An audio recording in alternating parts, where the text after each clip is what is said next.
All right. Well, first of all, hello to everybody out there. Welcome for coming. I'm really excited to spend some time with you all today.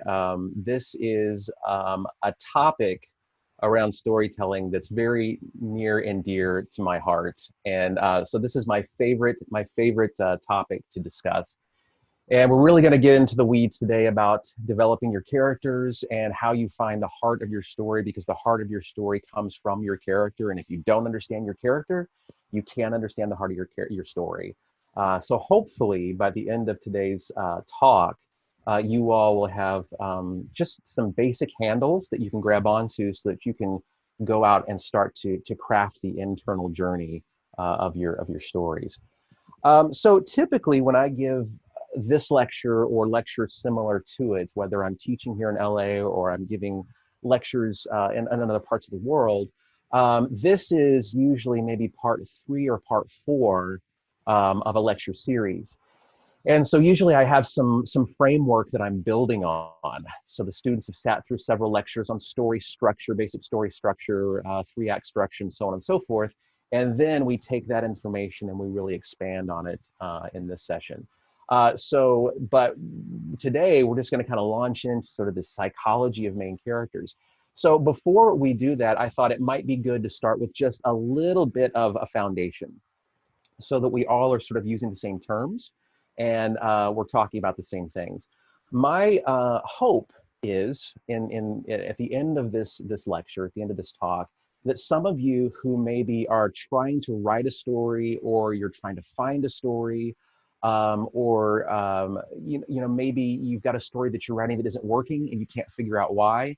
My hope is that this talk will give you just a little bit of information that you can take with you and apply to your writing to help really streamline your story, especially the heart and the thematics of your story.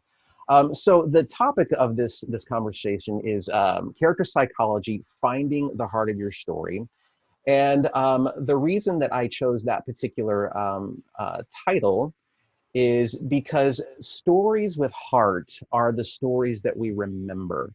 When we walk away from a film really having had an experience that lasts with us, it's because there was some part of that story that was deeper than just the plot. Something else was going on. There was something almost magic in the story. The story spoke to us on a deeper level. And these are the stories that have heart. Another word that I could use in place of heart is theme, finding the theme of your story. And one of the things that used to frustrate me so much when I was taking writing classes when I was younger is there was a lot of talk about theme. People would ask questions about, what's the theme of your story? And I always would struggle finding an answer to that question. Well, I don't know. It's a story about this guy, and like there are themes of forgiveness in it, and trust, and I don't know, team, like working together. I always struggled to really clearly define what my theme was. And what I found is stories, you as the writer, if you don't clearly know what the theme of your story is, you're going to have just as much trouble writing that story as if you didn't know the plot of your story. When we talk about plot of story, that's the external journey of your story. So the 4 basic tenets of storytelling, the 4 components that you absolutely have to have in order to tell a story, are character, problem, opposition, and resolution. Got to have those 4 things: character, a main character, some problem that they have to solve, a well-defined problem, opposition, something that's trying to keep them from solving that problem, and then the answer to the question, the resolution. Did they or did they not solve the problem? Got to have those 4 things in order to have a story. However, that story by itself may not have a lot of heart. That's just a character going on a journey. Talking about those 4 things, when I give lectures on story structure and I talk about character, problem, opposition, and resolution, those are really easy things to talk about. Who's your main character? What's the mission that they're going on? Are they trying to find a buried treasure? Are they trying to solve a mystery? Are they trying to get a date for prom? What's the problem? Who's the main person who's trying to oppose them? The antagonist in the story. And do they find the buried treasure in the end of the story or not? When we're talking about those components of storytelling, it's very easy to talk about. But once we get into the heart of the story, the internal world of the story, that's where things start to get nebulous. And that's where it's very easy for us to begin writing. We know the plot of our story, we begin writing, but we really don't know what's going on inside our character. We really don't know what the theme of our story is. And what ends up happening is we get just as lost in the writing process as we do if we don't even know who our main character is. So the goal and the hope of this talk is to, first of all, start to plant it in your mind that you need to spend just as much time developing your character, figuring out how your character's mind works, figuring out what's broken inside of your main character that needs to be fixed, what the themes of your story are. You need to spend just as much time working on that as you do the plot of your story. All right, so let's give some basic handles, some basic definitions to story, so we have a framework and some grounding to talk from. So what we're going to say today is, that story that I mentioned. Story is, character, problem, opposition, and resolution. That's the basic fundamentals of story. But if we wanted to break story down even simpler, we could say that good story is just setup and payoff. That's it. Just we set something up and we pay it off at the end. And every story has one major setup that we pay off at the end, and that is what our plot is about. So we set up at the beginning of Raiders of the Lost Ark that there is the Ark of the Covenant that needs to be found. And then we pay it off at the end. Does Indiana Jones find the Ark of the Covenant or not? So the overarching setup and payoff, that is the plot of our story. And then throughout the story, almost every scene has these little microcosmic setups and payoffs and setups and payoffs. And so that's all story is just asking a question and answering it, asking a question and answering it, setting something up, paying it off. One of the biggest problems that I have in reading my student scripts is I get to the end of the story and they didn't pay off a lot of their setups. They set up a lot of really interesting things, but they didn't pay it off at the end. Likewise, just an easy of a mistake to make is to have payoffs at the end of your story that you didn't properly set up. And I won't get into that now, but that is just as easy to do, where I get to the end of the story and I see a character learn to forgive. That's the lesson they learned, that's the payoff. But you didn't clearly tell me at the beginning of the story that that was something the character needed to learn. You didn't tell me at the beginning of the story, this is a character who struggles with forgiveness. So you didn't set it up. So then I get to the end of the story, a character learns to forgive and it feels hollow. It feels empty because I wasn't anticipating that. So as you're writing your story, you first of all want to make sure you pay off all your setups as you check back over your script. But you also want to look at your payoffs at the end of the story and ask yourself, did I properly set this up? Was this worth the pay? Was the payoff worth the setup? Documentarian Ken Burns once said that a good story is 1 + 1 = 3. And I love that definition of story because that's what we want. When I get to the end of the story, I want to feel like something magical happened. Like I got more than what was set up. So many of my student films end up being 1 + 1 = 2 stories. And those are the stories that you get to the end and you're like, well, the student obeyed all the story rules. They did everything technically right, but there's no heart. There's nothing memorable. It was everything I expected. No surprises, no irony. I got exactly what I paid for. And typically in stories, we want a little bit more than what we paid for. So a good story has that extra factor woven into it that's just magical. And what we're going to talk about today is the fact that that extra digit, where does that extra 1 come from in this equation? That extra 1 comes from your main character, and it comes from the internal journey. That's the element of your story that we can't see, we can't touch, we can't always clearly define, but it's the thing that's going to take your story over the edge. All right, so one more quick little recap on what story is to set the framework for the rest of our conversation today. So a good story, a really well-constructed story, is actually 2 stories. If you're telling a story, if you want to tell a story with heart, that has thematics, that has an internal journey, you're actually going to be telling 2 stories at the same time. And you're going to be telling an outside story and an inside story, an internal story and an external story. Your external story, that is the plot of your story. That is the character looking for the buried treasure. That's the goal. That's what they're trying to solve. The problem the character's trying to solve.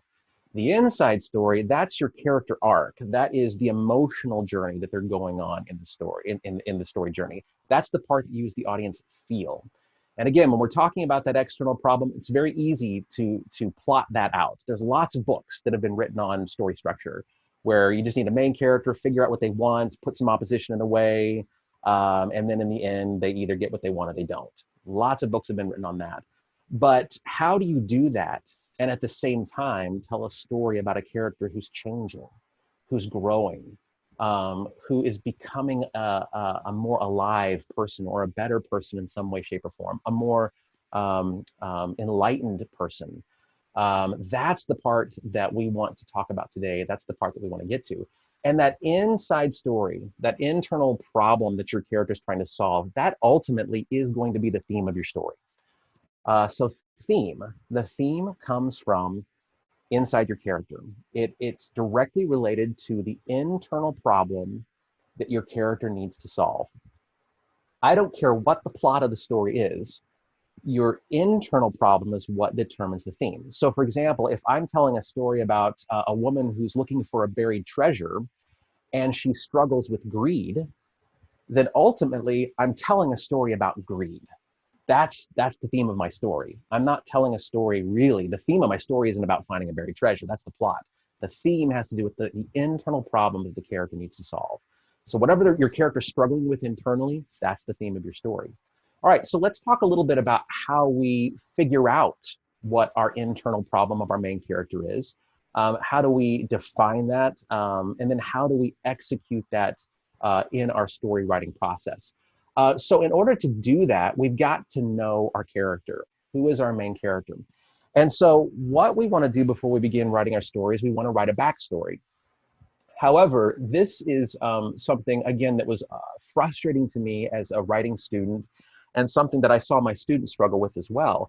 And that has to do with what exactly is a backstory. There's a difference between a backstory and a character sketch. And we'll talk about those differences here in a little bit.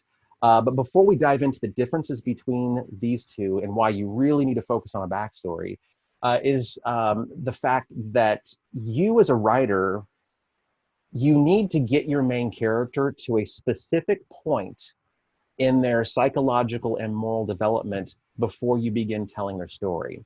I don't know about you, but oftentimes when I start to write a character sketch, I start to go back and write the history of my character. Oftentimes I'll discover interesting stories in their past. And I'll be like, oh, well, maybe we should start the story a little bit earlier in their life. I was going to start it when they were 26 years old, but some really interesting things happened when they were 18. So maybe we should start it when they were 18.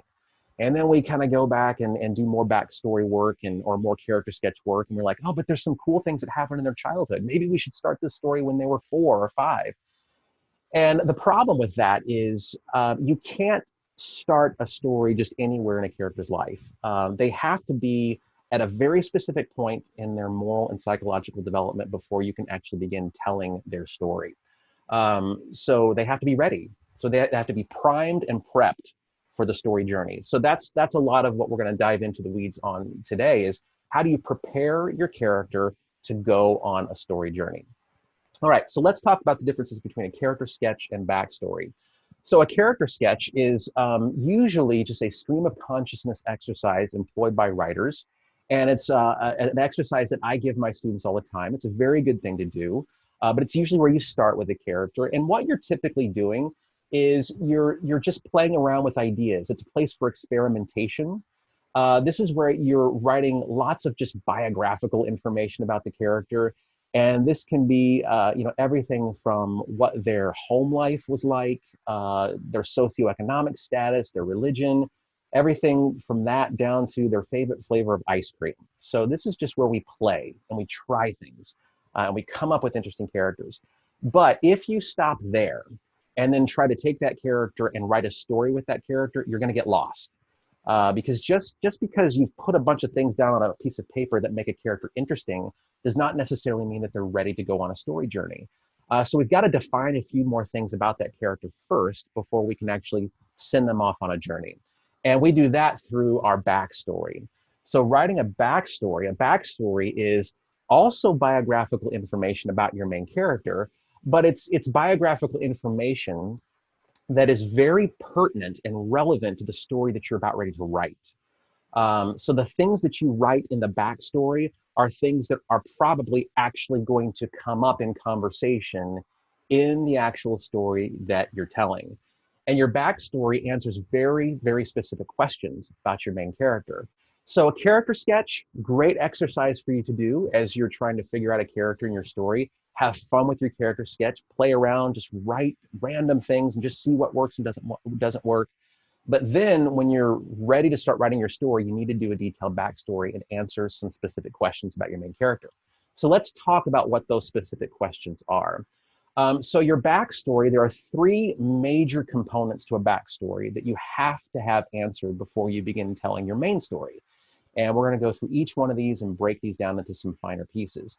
So your backstory is composed of three pieces: a tragic situation, some tragic situation in your character's past, a tragic situation that caused a problem. It broke your character in some way, shape, or form. We call that the internal problem. And then right as we're starting the story, your character should be stuck in what we call their old normal. So, for example, when the movie Star Wars starts, the original Star Wars, Luke Skywalker is living on a farm with his aunt and uncle, doing chores every day, and this is his normal. This is what he does every single day of his life. And so that's what we call a character's old normal.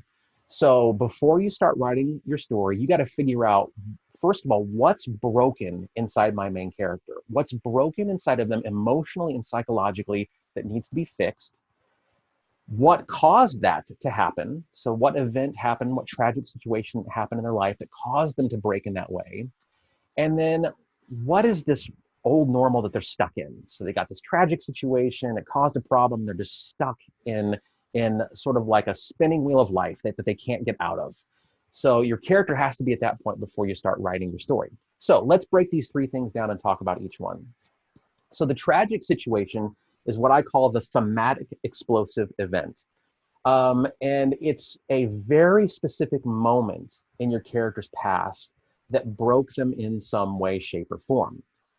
It's usually some act of victimization. It's something that was done to them. And even though we may not see it on the screen, as you can see that last point, we rarely see it on screen, it still should be a cinematic event, meaning that if we did see it, it would still work well on film. The main character is very, very, very aware of this event. So this tragic thing happened to them and it haunts them. We sometimes call this the shard of glass or the ghost of the story. It's the thing your character just can't shake. It's this very specific moment in time that broke them in some way, shape, or form. Now, before I go too much further, I want to talk a little bit about that point number 2 that you see there, usually a specific act of victimization. And this is where story really starts to be different, starts to diverge from real life. One of the lectures that I give to my students is called the 10 Ones of Storytelling, or the 10 Singulars of Storytelling. And one of the reasons why it's very hard to tell stories from our own life is because in our own lives, our lives very rarely unfold in perfect story format. And so when we try to tell a story from our own experiences, usually it kind of falls apart. And the reason why is because we're just trying to do too much in the story. Good stories work in singularities. And here's what I mean by that. In real life, if I go through a situation that's tragic or hard or difficult, like for example, right now we're all going through lockdowns and a global pandemic. And at the end of this, when we all come out on the other side of this, most of us will be able to say, wow, I learned a lot of lessons. I learned a lot of things about myself. I learned this and that and so on and so forth. There's so many different lessons that I learned. If I turned around and tried to write the story of my experience in this whole COVID-19 world that we're living in, and I tried to incorporate every single lesson that I learned in my story would have no direction. It would fall apart. It would just be a big jumbled mess. So what I would need to do as a storyteller, if I'm telling the story of my experience in a COVID world, I would need to look through my life and all the lessons I learned and choose one. All right, what is the one overarching lesson that I am going to focus on? And the one major lesson that I learned in this is that it's okay to ask for help. Maybe that's the lesson that I learned. And that's what I'm going to focus on. Sure, I also learned to be more forgiving. I learned to be more tolerant. I learned to be respectful of other people. I learned all those lessons too. But for the telling of my life story, I'm going to choose this one singular theme, this one singular lesson that I learned. Storytelling works best that way. Likewise, in our lives, if I'm telling a story about high school, I had multiple people who could serve as the antagonist of my story, of my high school story, if I were going to tell it in the form of a book or a movie. But to really make the story powerful, I would do better to choose one. What's the one person I'm going to focus on as the primary antagonist? So likewise, in our real worlds that we live in, when we're broken, when we experience a tragic situation that breaks us in some way, shape, or form, typically in real life, it's not just one specific event. It's usually hundreds of events, or it's a chronic situation that we're stuck in that we can't get out of. It's ongoing abuse, it's ongoing problems, et cetera, et cetera, et cetera. That's how real life works. But in storytelling, what we want to do with our character is we want to take all those years of pain that they experience, and we want to try to sum it up and define it in one specific moment. Like, yeah, things were bad, but man, they got really bad that one night that dad walked out of the house. And that night haunts my main character. So you need to figure out what's broken inside your main character and what caused it. And whatever caused your character to break, make it a very specific moment in time, a very specific act that if we photographed it, as an audience, we would understand it. And again, we may never see it on screen, but we still want to make it cinematic. The reason we make it cinematic, even if we don't see it on the screen, is because cinematic events are easier to reference even in dialogue. So even though we may not see dad walking out of the house, it's just to have a character just reference the night dad left. So much easier to say than to have a character go, oh yeah, the years and years of systemic abuse that I suffered at the hands of my dad and this person and that person. And if we don't clearly define it, it makes the storytelling more difficult. So clearly define what this specific act of victimization was. All right, so enough about that. Let's move on now. That's the tragic situation. So something happened in the past of our character and it broke them in some way. And whatever is broken inside of them, we call that the internal problem. And that internal problem also needs to be just as clearly defined. So when my students are developing their stories, I'll ask them, what's the tragic situation? And then I'll ask them, so how did it break your character? What now isn't working properly in them? In what area of their life do they need to be healed? And usually my students will come back and they'll say, well, they need to sort of learn to, be more cautious, and they need to forgive. And they give me this really nebulous, long-winded answer that takes like a whole paragraph to write out. And I stop them and I say, no, in one word, what's your character's internal problem? Or in one concise sentence, tell me, how is your character broken? They don't trust people anymore. That's it. That's what came about. I'm going to sum up all the problem in one concise thematic statement. My character needs to learn to trust. My character needs to learn to rely on other people for help, or whatever the situation is. Make sure that you can clearly define the tragic situation that your character went through and clearly define their internal problem. I tell my college students all the time, this is one of the rare assignments in college where short answers are better. I don't want them to give me long paragraph answers to these questions. I want simple, concise statements. So this internal problem is a searing and ongoing internal struggle or need that your character has. And it came about because of the tragic situation. Clearly defined. And this is where your character is very aware of the tragic situation. But they typically, if you ask the character, what lesson do you need to learn? They wouldn't be able to tell you. Your character is unaware of what they need, but they feel the effects. They're stuck in life. They're stuck in the dead-end job that they've had for years. They just feel incomplete. They hate themselves. They struggle with self-esteem, whatever it is. They've just got all these issues and they don't know why. So for your main character, it's very ill-defined. It's all over the map. They don't know what's wrong with them, but you as the writer have to know what's wrong with them. One of the exercises that I'll give my students to do sometimes, it's a counseling therapy exercise that I give them. So usually what I say is that in a well-constructed story, any well-developed character should be in desperate need of therapy at the beginning of the story.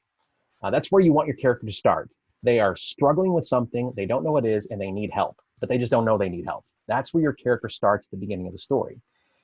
In real life, when we experience those kinds of internal struggles, it's common for us to go seek out a therapist or a counselor, to seek out some professional help, and to sit with people and talk about our problems. That's what we typically do in real life. However, that's not very cinematic. That's not necessarily interesting to look at. That doesn't necessarily make for good storytelling. So in storytelling, instead of sending our character to therapy, we send them on a story journey instead. And the whole purpose of the story journey is you as the writer crafting a very specific journey that's designed to help and force your character deal with their internal problem. That's the whole point. That's how you write a story with heart. So it's not just that I'm going to send a character off to find a buried treasure. I've got a character who struggles with greed. So how can I specifically craft that story to challenge my main character in the area of greed, to force them to deal with their issue of greed? And we'll talk a little bit more about that here in a moment. So clearly define this internal problem. And again, the internal problem and the solution to this problem is the theme of your story. So if your internal problem with your main character is they can't forgive, and ultimately the theme of your story is forgiveness. That's where your theme comes from. It comes from the internal problem of your main character. So this internal problem is the single most important element of your main character. In the external world of our story, the plot of our story, the single most important element is the problem they have to solve. So if we're looking for a buried treasure, that's the most important element of your external story. I've got to have a clearly defined external problem, so I've got a plot that I can build. Without that extremely well-defined external problem, I can't write my story. The same is true for the internal journey of your main character as well. You have to know what that single most important element is, and that is the internal problem. Make sure that you clearly define that. Without an internal problem, without a clearly defined internal problem, if you can't sum up the internal problem of your main character in a word or two, these are the problems that you're going to have while you're writing. You're not going to be able to develop your character properly. Your character is not going to arc. So you're going to get to, and by arcing, we mean at the end of the story, your character is different than they were at the beginning, that they've changed in some way, shape, or form.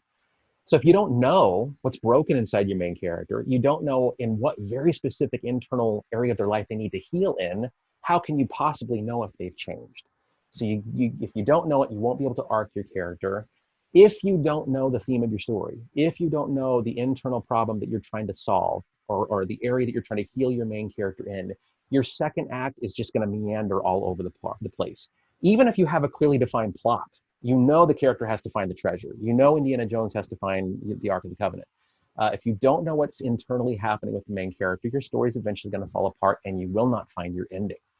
I can't tell you how many stories I read that fall apart about halfway to 2/3 of the way through the second act. That's usually the point when I start to realize the writer doesn't know their main character. Yeah, they know the problem. They know what the character needs to do in the external world, but they have no idea what they're doing internally with their main character. And how many times have you guys written a story? I've done this where I get to the end of the story and I'm like, I have no idea how to end this. I have no idea how to wrap this up. And usually the reason why you don't know how to wrap it up is because you don't know what needs to be fixed inside your main character. You haven't done the hard work of figuring out the journey, the internal journey your character needs to go on. And as we're going to see here at the end of this talk, that if you know specifically what lesson your character needs to learn at the end, it really helps you find the ending of the story. It even affects your plot. And again, we'll talk about that a little bit here in a minute. All right, so that's the tragic situation, and that's your internal problem. So the next component of your backstory is what we call the old normal. And the old normal, this is the world that your character is stuck in at the beginning of the story. And this is the basically the world that we want to get them out of. So the goal in a story is to move your character from an old normal to a new normal. So again, going back to this idea of setup and payoff, the new normal won't feel special to your audience unless you've clearly defined the old normal. So if I get to the end of the story and my character lives happily ever after, but you didn't clearly establish at the beginning that there was anything they needed to change or anything they needed to solve in their life, that ending is going to feel very vapid and very empty. So the old normal and the new normal should literally be like inverses of each other. One of the lectures I give here in LA is about how to write compelling endings to your story. And the way to write a compelling ending to your story is to first write a compelling beginning. Beginnings and endings are in a symbiotic relationship with each other. In essence, your beginning, the opening to your story, is the part of the story that's asking a question, asking lots of major questions. It's asking a question. You're setting up that I've got a character who needs to just get back home. They're lost and they need to find their way home. That's the external problem. And I established the beginning, but they don't trust people. And I clearly established that at the beginning. I'm asking a question when I set that up. And the question is, will they get back home? Will they learn to trust people? And if I've clearly established that at the beginning, when I get to the end and they get back home and they learn to trust, wow, it feels so resonant. It feels so complete because my internal world and my external world just got resolved.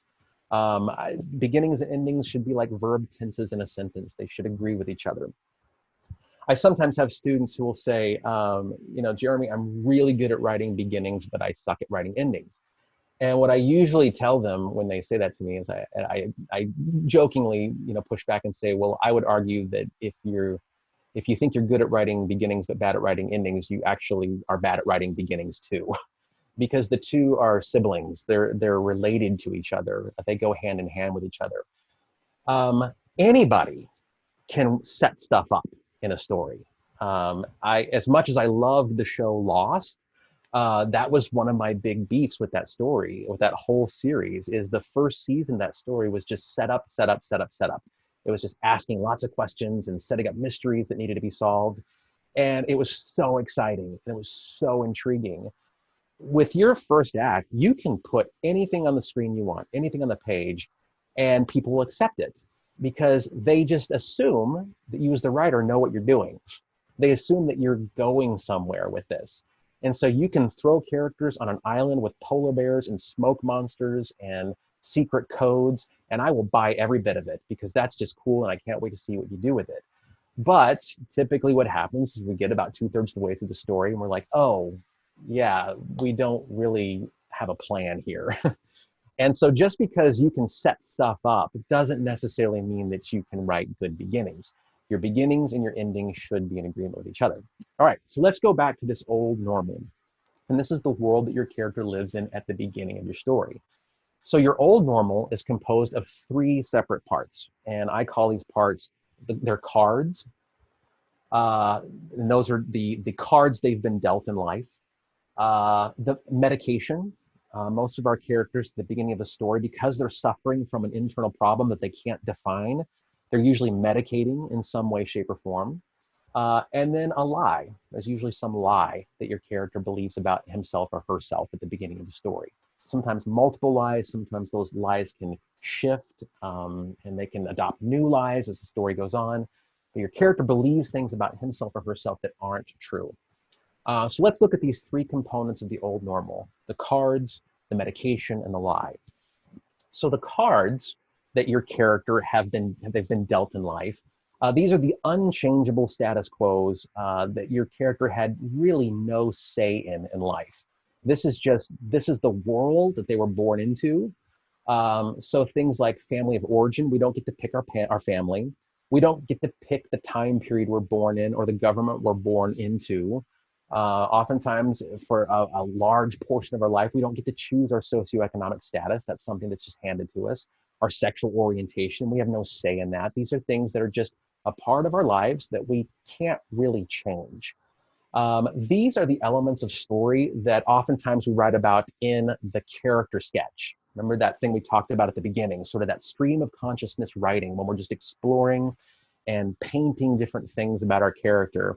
This is oftentimes we're writing down the cards, just the unchangeable things that they've been dealt in life.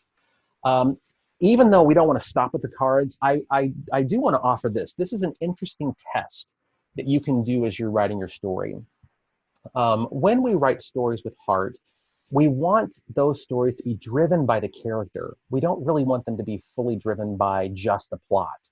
Like who the person is, if it's a truly character-driven story, who the person is should radically affect how the story unfolds. That's a character-driven story. So one test that you can do of your story is to ask yourself, is my story a character-driven story, or is it just a concept-driven story? Um, to test to see if your story is a character-driven story, see what happens if you just go in and change some of these things. So what happens to the story if you're telling, let's say you're telling the story about an 8-year-old ballerina who is training for, some recital or competition. So that could be a very character-driven story if we get into life of who this girl is and what her family is like, et cetera, et cetera. But what happens, just for experimentation, if I say, okay, let's just play around with it and see what happens. What if she's not 8 years old? What if she's 60 years old?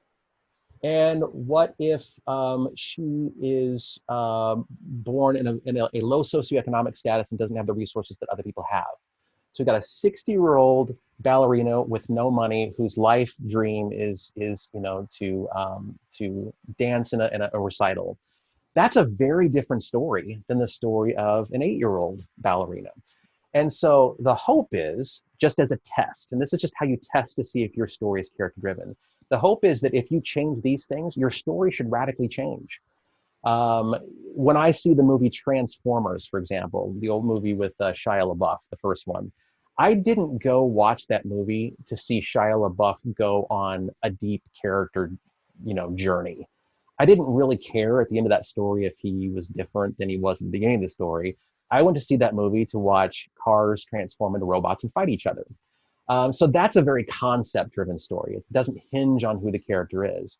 But if I take one of my favorite sci-fi movies, the movie Contact, and that's a story, stars Jodie Foster, and she's this woman who's trying to, she has to deal with a lot of politics, and her gender sometimes comes, works against her in this all man's world, and so who she is dramatically affects how the story unfolds. And if we were to take that character and change her gender or her age or, different qualities of who she is, the story would start to radically change. So that's what we want to happen, again, as a test, a good test that you can do for your story. So anyways, you need to define the cards. What are the unchangeables in your main character that define who they are? So the second aspect of our old normal is the medication. At the beginning of every story, every character is medicating in some way, shape, or form.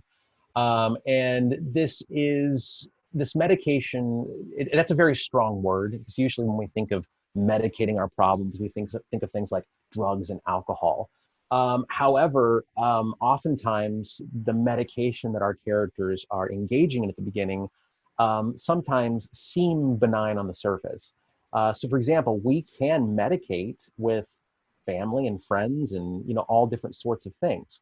So for example, if I'm telling the story about a single mother who has this dream of becoming an author, and but she's too scared to start writing, so instead she just obsessively throws her life into providing for her children. So on the surface, that sounds beautiful. That sounds wonderful. I would hope that this mother would throw her life into helping raise her kids and making a good life for her kids. But if she becomes obsessed with that, if that is the thing she's using to avoid doing the thing that she really should be doing, then even something as beautiful as caring for someone can become a crutch that our character depends on. So at the beginning of every good story, our characters are usually medicating in some way, shape, or form, some obsessive behavior that they're engaging in. It should also be action-based and cinematic, and be very cinematic. A good place to start if you're trying to figure out what your character's medication is, oftentimes in story, it's the character's occupation. Occupation is also a really interesting thing to play around with the main character. So for example, the silly little example I give my students in class is, I'm telling the story about, a pizza delivery guy. But what happens if this pizza delivery guy is actually, a mob boss or something like that? As soon as you begin playing around with a character's occupation, that can be a really good place to start. And if you can put them in an occupation that prevents them from dealing with their issues, dealing with their problems, that's very interesting dramatic conflict. So that can be a great place to start in finding your character's medication. Again, action-based and cinematic, it should be something that we see our characters do. And it's usually a behavior that your character's unaware of. They don't realize they're doing it. It's just, they're mundane. And this medication usually arrests our character in their moral development. And what we simply mean by that is it fills their life so they don't have to deal with their internal problem. That's what we do when we medicate. It oftentimes ostracizes our character from the people they need most. And it's not uncommon for it to force our main character to some of the extremes of human behavior. Doesn't necessarily mean that they're all going to be heroin addicts. However, it does push them into behavior that definitely works against them, and it keeps them stuck in their old normal. So that's the medication that your character is, this thing your character is obsessively doing at the beginning of the story, so they don't have to deal with their internal problem. And then the last component of the old normal is what we call the lie. What is the lie that our character has come to believe about himself or herself? And with all these things, as we've said before, the more clearly you can define them, the easier storytelling is going to be. So if you can come up with one central lie that your character believes about himself or herself, that just will help you in the storytelling process. Again, lies can morph. Sometimes they can get worse as the story goes along, but there should be some fundamental lie that your character believes about himself or herself. Usually the lie, it usually empowers the character in some way, shape, or form, but it's either positive or negative. Or I take that back, it's always negative. But it will empower our character to maybe do bad things, or it will cause them to just sort of completely implode in on themselves. For example, in the film The Lion King, the lie that Simba believes about himself at the very beginning of the story is that he's awesome, that he's amazing, that he just can't wait to be king, and he can't wait to tell people to do this and to do that and just rule over everyone. And that's actually a lie. It's a lie that he believes about himself. And that lie gets him into all sorts of trouble in the story. And that lie, it evolves as the story goes on, because then he ends up getting, his father dies because of his lie. He ends up getting exiled. And then once he's in exile, he starts believing more lies about himself. Now he believes the opposite. Well, now I'm just nobody and I'm worthless, and there's no way a loser like me could be a king. But just see how much of the drama of The Lion King comes from the lies that the main character believes about himself or herself. And we don't get to the powerful, heartfelt resolution of that story until the character finally learns and accepts the truth about themselves. And the truth Simba learns at the end is that I am not all that, but every one of us has the ability to be a servant leader. I can be a powerful leader with love and compassion, and I can do it with humility. And when we get to that point at the end of the story, it feels so powerful because we watch this character wrestle with the lies that they believed about about themselves in the story. The lies can also destroy a character. So for example, in the movie Frozen, Elsa believes this terrible lie about herself, that who she is, no one could love, no one could accept. And even though she has people in her life that are trying to tell her that that isn't true, she just can't believe it. And unfortunately, she can't believe it because there's a lot of people in her life that certainly aren't helping with the lie. They're enforcing the lie. And instead of finding the truth within her, she listens to the people around her who tell her that she's a monster. And so what does she do? She ostracizes herself, and she runs off and builds her own walled off kingdom where she never has to deal with people because it's just too painful. There's no way that that they could love me and I could love them. We just can't be in relationship with each other. And what makes that story so powerful is at the end, Elsa learns that what she believed about herself wasn't true. That even though the future might look complicated and her future might look different than other people's, she can experience love and she can experience intimacy and closeness with other people. And so that story feels so resonant because there was such a clearly defined lie at the beginning of the story that the character believed about herself. And at the end, she discovers the truth and she accepts it. So this lie is a very, very important part of our storytelling process. The lie keeps your character trapped in their state, and it fuels the need for the medication. So the more they believe the lie about themselves, the more they need to drink, or the more they need to throw themselves into work, or the more money they need to earn, or the more they have to work at keeping people away. So as you can see, this old normal is just a cycle that your character is stuck in. And that's where your character needs to be at the beginning of their story. They need to be a person who's experienced some tragic situation in their past that's caused something to break inside of them, some very specific internal problem. And even though they aren't aware of the problem, they, like we said earlier, they're aware of the effects of the problem. So they're constantly trying to make themselves feel better, and that's the medication. And they just get stuck in a cycle. They don't know what's wrong with them, and they just want to feel better, so they do this thing. They still don't feel better, but they want to feel better, so they just start doing more of the same thing. And it's just the spinning wheel, around and around they go. And that's where good characters are at the beginning of a story. That's a character that you can do something with in a story. And it's a character who basically has tried everything. They've tried everything to make themselves feel better. They've tried everything they can to get themselves out of their situation, and they're just stuck. And what are we going to do with that character? We're going to throw something at them that's so big and so huge that they don't have any other choice but to change. And that thing we're going to throw at them is a story journey. Like, all right, character, you've done everything you can to fix yourself and you can't do it. If this was real life, I would say go seek out some counseling and therapy. But as an author, what I'm going to do is I'm going to send you on a journey to a faraway mountain where you have to destroy a ring. And the reason I'm sending you on that journey is because I know, as the author of your story, that there are going to be some things you're going to encounter on that journey that you need to encounter in order to grow, in order to heal. And the reason I know they're there is because I'm writing them. So again, this is your job as a writer, is you're constructing your story. Your story is not just a character going on a journey with a bunch of random conflict thrown at them.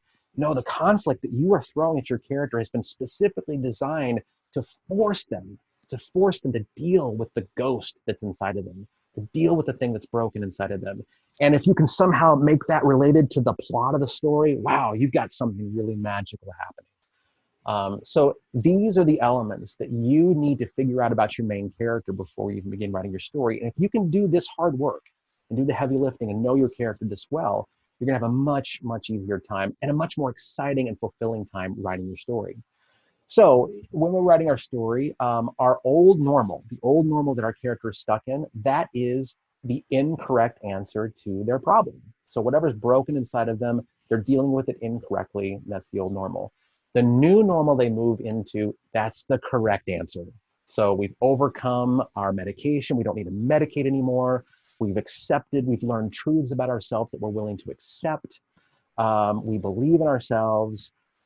We learn the lesson, the theme of the story. If where I was broken was forgiveness, I've now learned to forgive. So the new normal is the correct answer to our problem. So the old normal asks this overarching question of the whole film. When we set that up at the beginning, here's my main character, here's how they're broken on the inside, and here's the journey they're going to go on to. This is asking a big overarching question, and it basically is, will my character find the buried treasure and learn to forgive? Are they going to do it? That's the overarching question set up at the beginning of the story. And then the new normal answers that question. Does the character, heal and find the thing that they need to go after?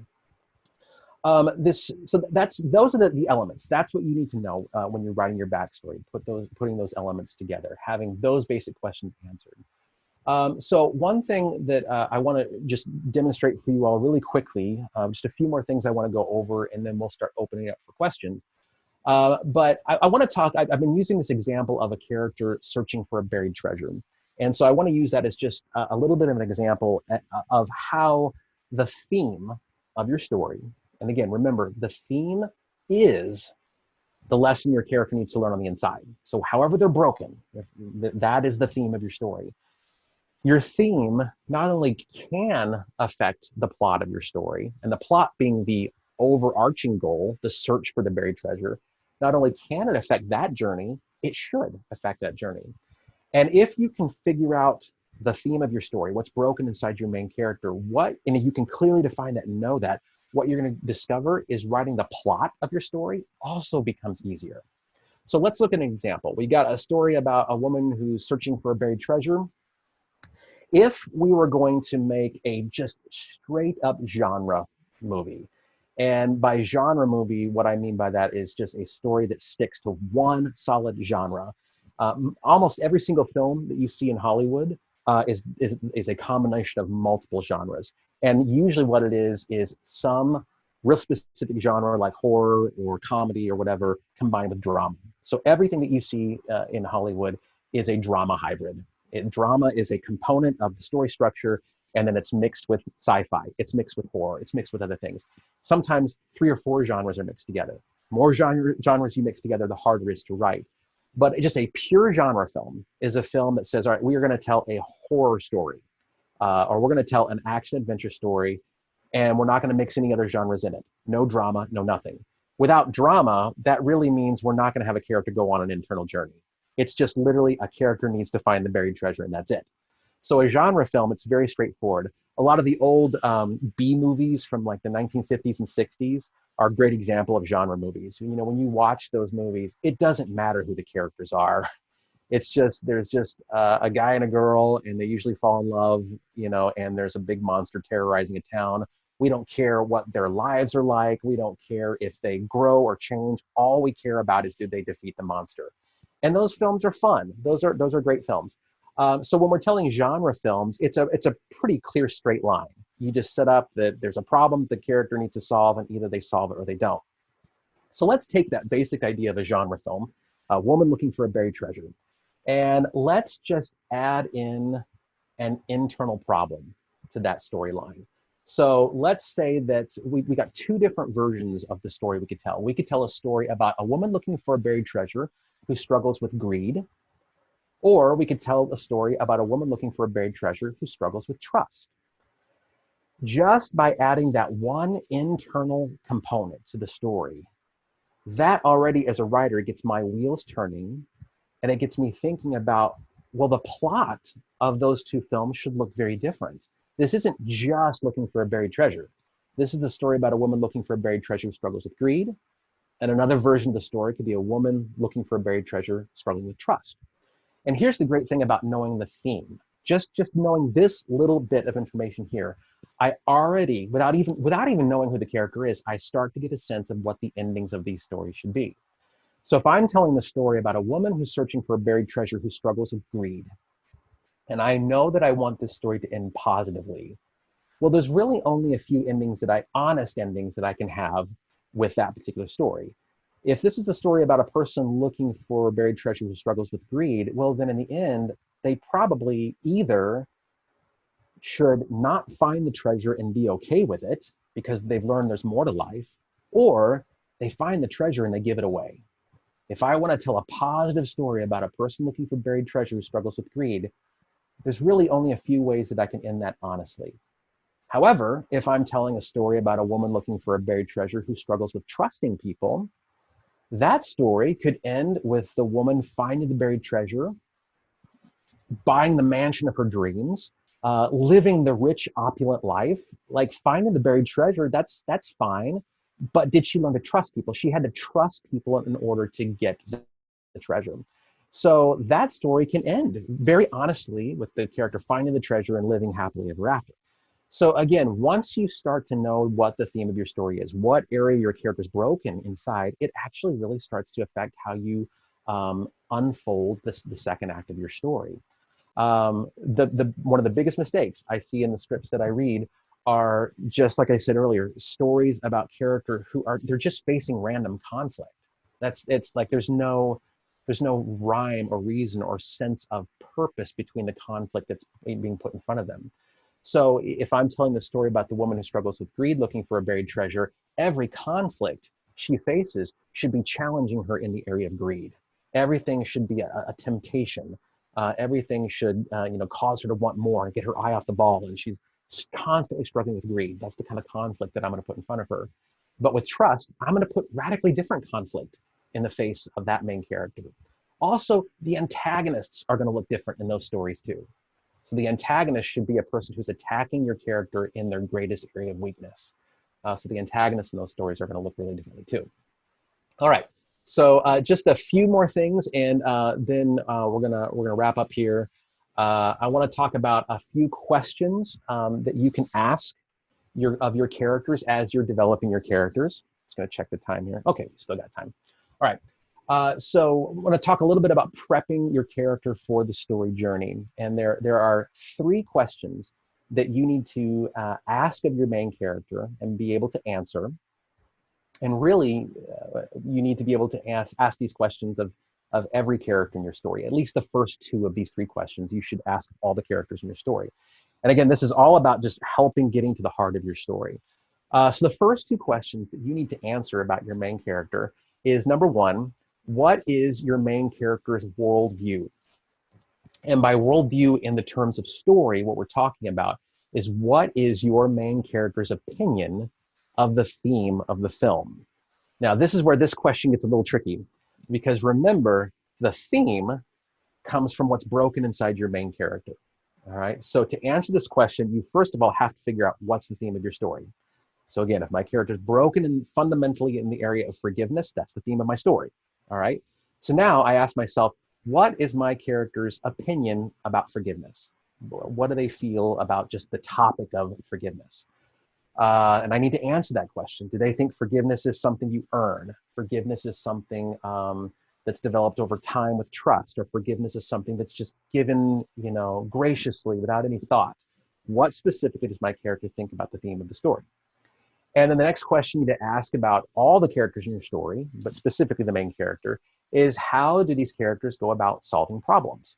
Are they a fight or flight kind of person? Are they the kind of person who relies on the help of other people to solve problems? How does every character in your story go about solving problems?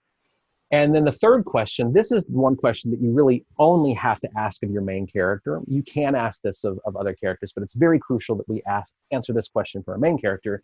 And that is, how far is your main character willing to go to solve the story problem? So if my character is looking for a buried treasure, I ask myself, well, how far are they willing to go?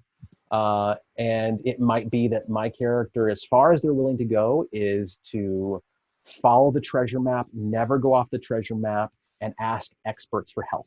That's as far as they're willing to go. Or my character might be willing to murder to get what they want. Like, that's how far they're willing to go. The interesting thing about that third question is, it's amazing how just answering that question or changing the answer to that question radically changes your story. And it also radically affects your genre. So it's important that you're able to answer that question. How far is your main character willing to go solve the story problem? This is also an area of experimentation. If you're still trying to figure out your story, play around with the answer. What happens if you change the answer? Does your story change? All right, so going back to the first 2 questions, what is your main character's worldview, and how does your main character solve problems? You want to ask those 2 questions of every single character in your story. Every character in at least your A story. So all the main characters, you want to ask those 2 questions of all your main characters. After you have asked and answered that question for your characters, compare your answers. And what you want is for no characters to share the same answer. No character in your story should share the exact same worldview or the exact same opinion of the theme of your story. And no character should solve problems in exactly the same way as another character. All right? And we do this so we can have conflict. Imagine if I had 5 characters who all had the same opinion about forgiveness, and they all solved problems in the same way, and I put them in a room together to work on a problem that had to do with forgiveness, what's going to happen? I lock them in there to solve the problem. They're all going to get along, and they're all going to process things similarly and share the same beliefs and share the same criteria. And 30 minutes later, they're going to emerge from the room all best friends with a great answer to the problem. That does not make good storytelling. But if I put 5 people in the room who all have a slightly different opinion about what justice is, or how justice should be executed, and they all solve problems differently, and I put them in a room together, they're going to fight. There's going to be conflict. And it's going to be fascinating to watch as an audience member. And not only does it make just for interesting storytelling, this is how you as a writer get to externalize things. This is how you get worldviews out. This is how you get the drama out so your audience can experience it. If I'm in a room with people and we all agree with each other, there's going to be a lot of unspokens, a lot of things that aren't even said that are going to be missed by someone who's a fly on the wall.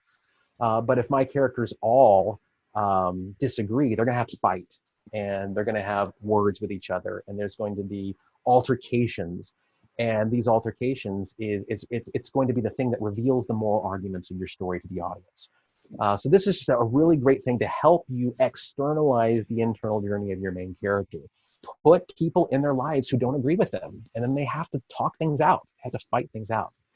All right, so those are the questions you need to ask of all the characters in your story. And a few of the characters that you need to ask these questions of are 3 characters I want to go over really quickly. So the 3 types of characters that you see on the screen there, antagonist, mentor, and sidekick, we call these archetypes. And these are 3. There are hundreds and hundreds of archetypes. So there are entire classes in college devoted to just, genre studies and archetypal studies. So there's a really deep psychology when we get into the archetypes of characters. And what an archetype is, it's different than a stereotype. An archetype is it's a type of character that we see often. For example, if we look at Star Wars and Harry Potter and Lord of the Rings, every single one of those stories has an old man with a pointy hood or a pointy hat and a long gray beard. Every single one of those stories has that. And that person is the mentor character. And if you look at that character, Obi-Wan Kenobi and Dumbledore, and you compare these characters, you realize, and Gandalf, you realize that they all share very similar qualities and characteristics. And when I'm watching a movie and I see that character come up on the screen, I know what that character does. I know what role they serve in storytelling. And so therefore, you as the writer, you can be very judicious with your storytelling. You don't have to explain to me who this character is.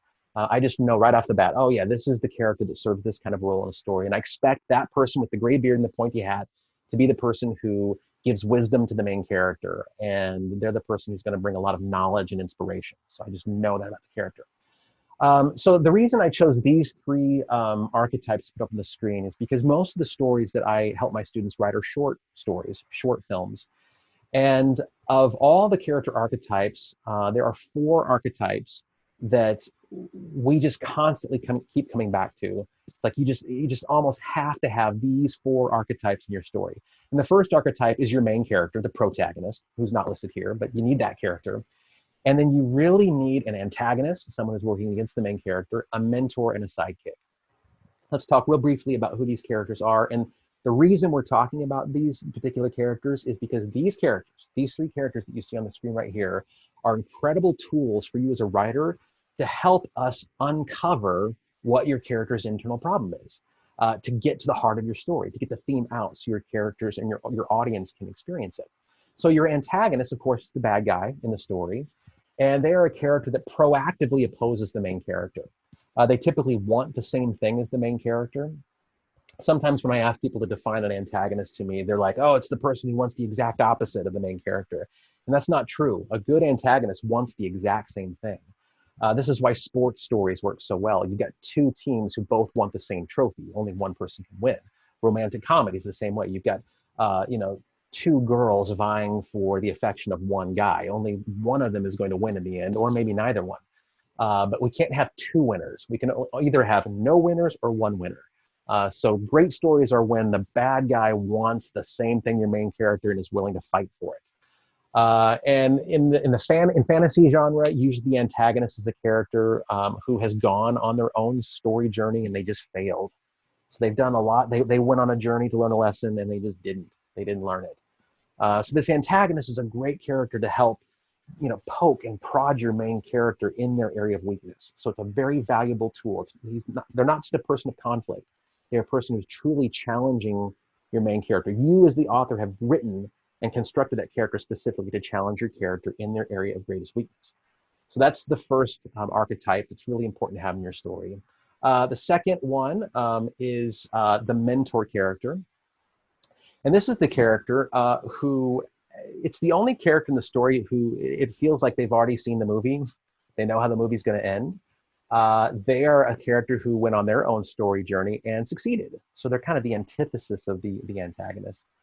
And they can be used to expedite the storytelling process. And this is, there are moments in Lord of the Rings, for example, where Gandalf sits down with Frodo and they have a heart-to-heart conversation. And even though that's just exposition, it's dialogue, it's actually helping the story move along so much faster, because instead of just feeling our way through it, we've got this mentor character who's kind of telling us, what the character's learning and what they need to learn. So the mentor character is a very important archetype that you can use to expedite your storytelling process. And then last but not least is one of my favorites, and this is the one that my students leave out of their stories all the time. And this is the sidekick character. We see these all the time in animated films. We got a main character like Ariel, who's got Flounder, and Sebastian, who go along with her, and Anna and Olaf, and we see this all the time in animated films. You got a sidekick character who's going along with our main character. The most classic example is, of course, Sam from Lord of the Rings. So he's the perfect sidekick character. They're a character who goes on the journey with the main character, and they typically offer moral support. And they can dramatically increase the efficiency of your storytelling process, because your sidekick character is the one who is oftentimes, they are reminding not only the main character, but they're also reminding the audience of the lessons that everybody's learning along the way. They can help externalize the internal conflict, and they are very crucial at the end of Act 2.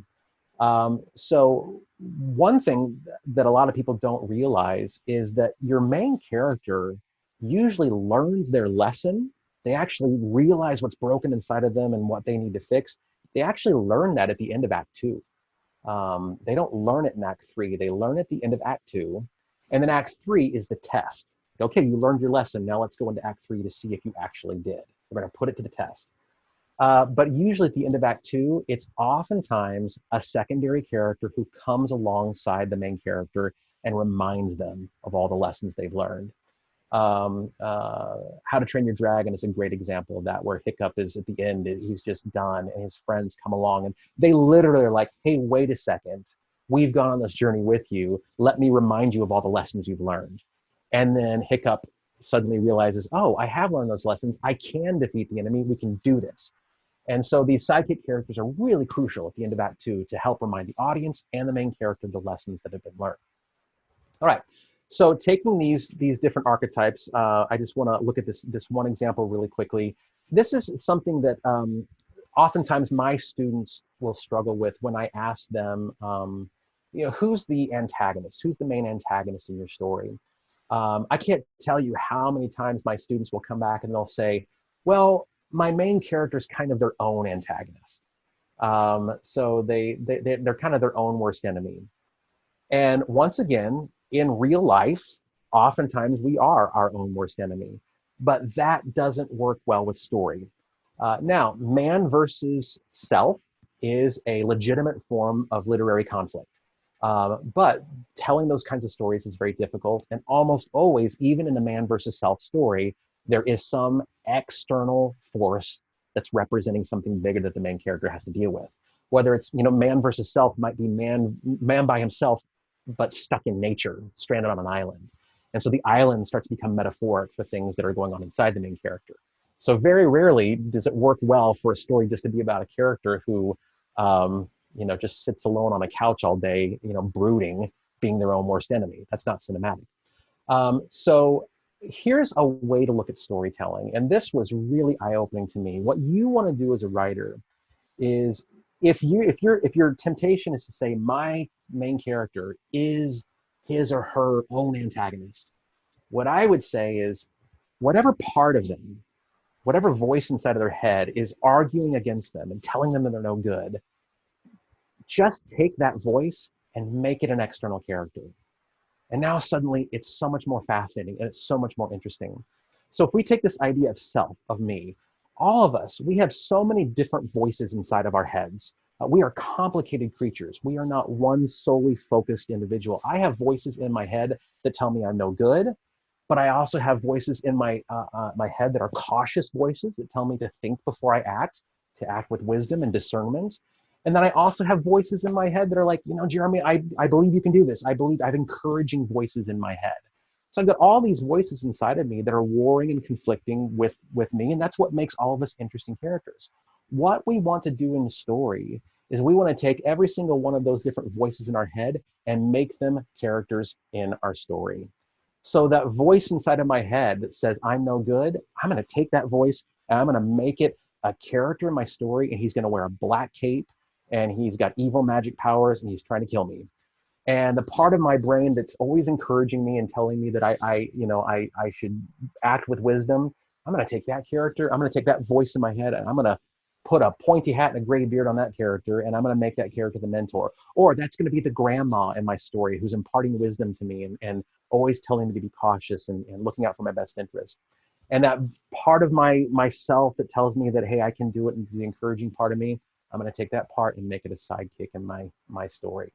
So if your temptation, this really, when we think about story, I love to look at story, is that really every character in the story is actually the anthropomorphization or the personalization of some aspect of the main character.